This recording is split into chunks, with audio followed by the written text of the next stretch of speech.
your heart is broken by the person,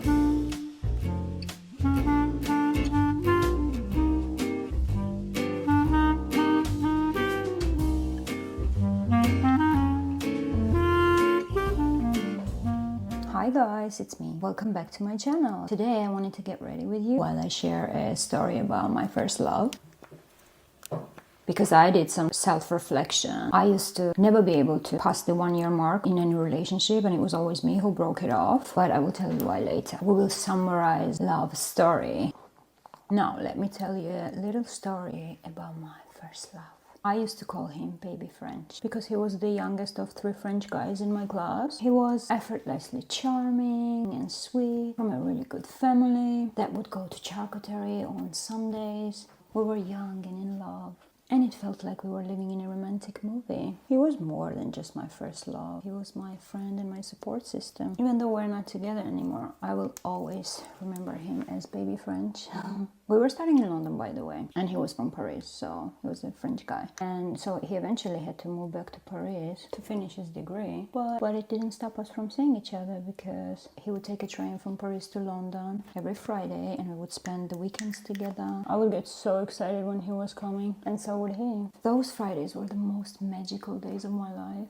I still have his Burberry scarf, which he gave me when we were walking on Old Bond Street, and I got cold, and he gave it to me. I mean, you could see he was raised in a good family. He wasn't just there to party with me. He was also there to support me. But at the end of the day, I found a reason to break it off. Probably for something ridiculous that I don't even remember. But it was the most painful breakup I had to go through. And I'm not sure if it was because I was young or if it was really true love. But it was painful nonetheless. So what's the lesson here? At the beginning I told you I will tell you why I broke it off. It wasn't just not long ago when I did some self-reflection and I realized my father broke my heart in my childhood, you know? And it had a significant impact on the way I approached my relationships. I noticed that I would often end relationships before they had the chance to hurt me, perhaps because of the fear of getting my heart broken again. However, I have since realized that this pattern is not healthy, that I needed to work on myself. I'm in a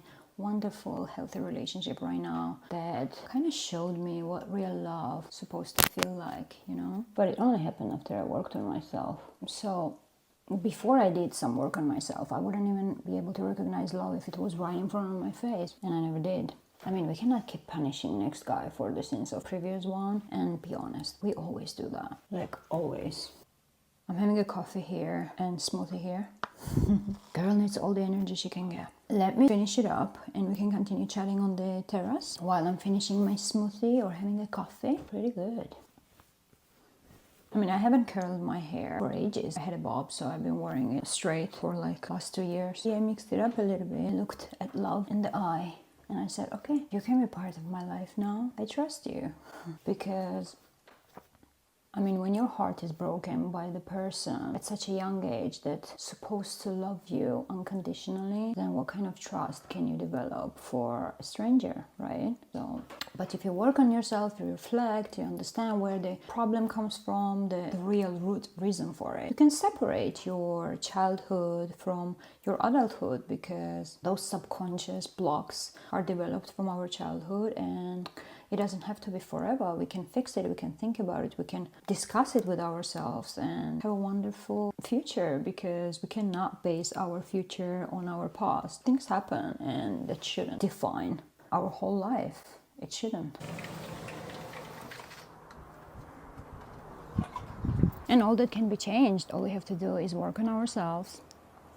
So what is the lesson here, right? Speaking of my first love, I still have his Burberry scarf. It's so chic. But what's really cute is that he used to take a train from Paris to London just to see me. I mean, talk about commitment, right? And those Fridays were the most magical days of my life. It just goes to show that when you find the right person, distance doesn't matter.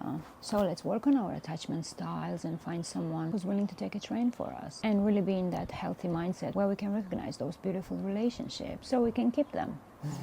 Thanks for listening. I hope you learned something. I hope you liked the makeup. Don't forget to like and subscribe and press the notification button so you can be notified for my next videos. I'm going to continue drinking my smoothie, and I'll see you in my next video. Bye bye.